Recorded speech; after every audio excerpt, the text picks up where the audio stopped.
All right, we're back here at the pumpkin patch. Thought I'd do another quick update, and I've got the 300 out today cultivating. See all my later planted pumpkins. They came up all real nice, so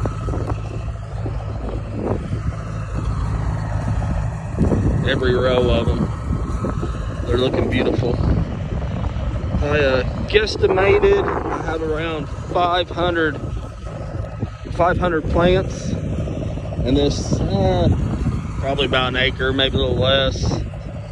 So what I'm doing today is I'm going to cultivate these later planted ones, and I'll cultivate the giants also.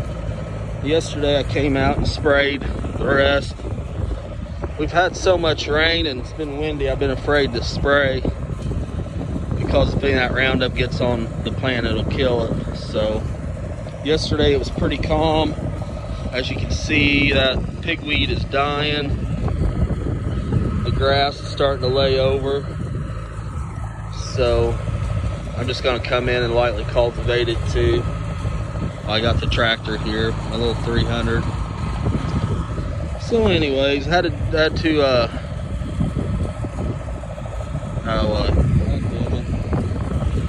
to replant, I think, 3 in this part. It's a little wetter towards the south end. I think the water lays that way. We've been just getting a lot of rain here lately, over here by Brazil, Indiana. So it's kind of screwed things up on trying to keep these weeds under control. I don't like to look at that. All I want to see when I see green is the pumpkin plants. So, but it is what it is. Every night's not prom night, so we're gonna get in here today. It's supposed to rain later, but I can at least get in here and cultivate, loosen the ground up a little bit, give the water somewhere to go. So that's the plan. Nothing too exciting. I got the pump for the 1130 and the new injectors, or the rebuilt injectors, I should say. And the pump, they rebuilt it, they cranked it up to the max. And said it will run full fuel, and then it said the RPM's up to 3,000 RPMs. So I'm really excited to get it back on the tractor.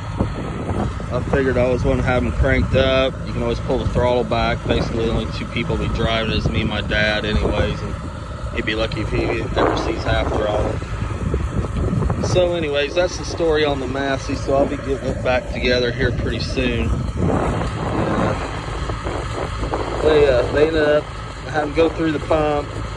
They did a complete rebuild on that, which basically they said it needed seals. Shaft seals were bad. Some other stuff was kind of dry rotted. The tractor sat in my cousin's barn for 5 years.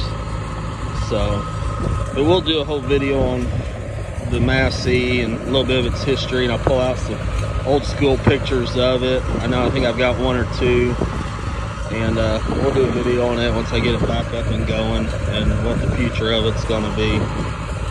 So, but anyways, I think in all they charged me $12.73 to rebuild the pump, crank it all the way, and new nozzles on all the injectors, and whatever the injectors needed. So I'll say I was happy with that, and we'll say once I get it on there and going, I'll tell y'all who rebuilt it. If it's really good, that'll be really good. If it's bad, then it'll be really bad. So anyways, that's what we're doing today. So we're gonna hop on the tractor and do a little cultivating. So hopefully our next video will be putting the pump back in the Massey. So anyways, like, rate, comment, subscribe. How does government afford to do this? How do we pay for it? We're going to ask our economic panel. They will debate next. This has the potential to reduce child poverty in the same